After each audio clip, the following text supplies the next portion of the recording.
Welcome to today's session. We are going to read about the stability analysis.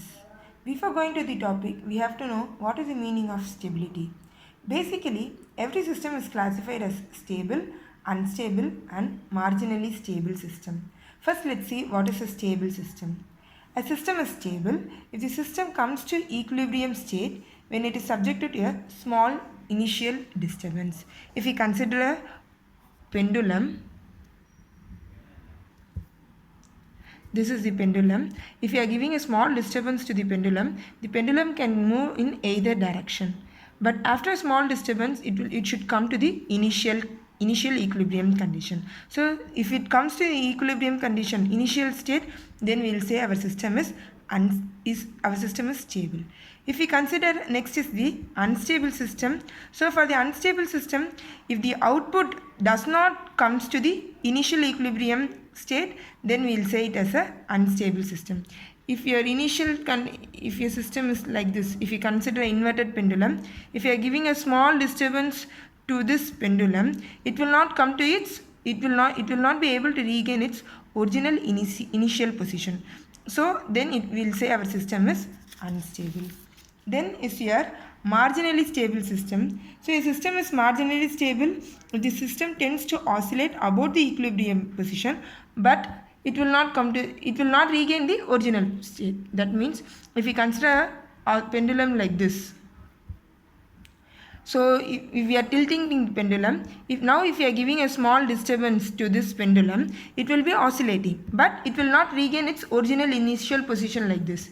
So it will not be able to reach this 0 degree, but it will be with some tilted angle. So we will say this system is a marginally stable system.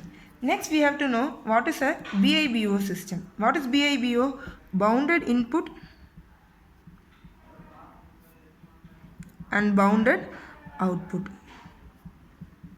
So what is bounded input?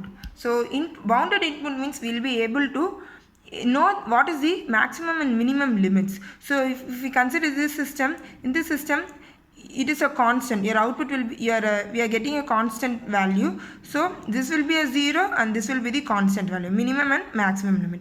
If we consider this, we will be able to know what is the minimum and maximum limit. So if you are knowing our minimum and maximum value, then we can say it as a bounded system. If it is an unbounded signal, it will be completely oscillating. We don't know what is our minimum and the maximum. For each and every time period, your minimum and maximum will be varying. So this also goes to infinity. We will say this also as a unbounded system. So normally in control system we will be dealing with bounded input, bounded output stability criterion. A system is stable if for every bounded input signal the system response is bounded. So if you are giving an input as a bounded, then the output should also be a bounded. It's not necessarily if you are giving a constant, it should be sine wave, but input if it is bounded, the output will if output is also bounded, then it will be a stable system. Unstable condition means if you are giving a bounded input and output is oscillatory, output is not bounded, then we will say it as a unstable system. So input and output both are bounded now, we will say it as a stable system. If you are giving an input as bounded and output signal is not bounded, then we will say it as a unstable system.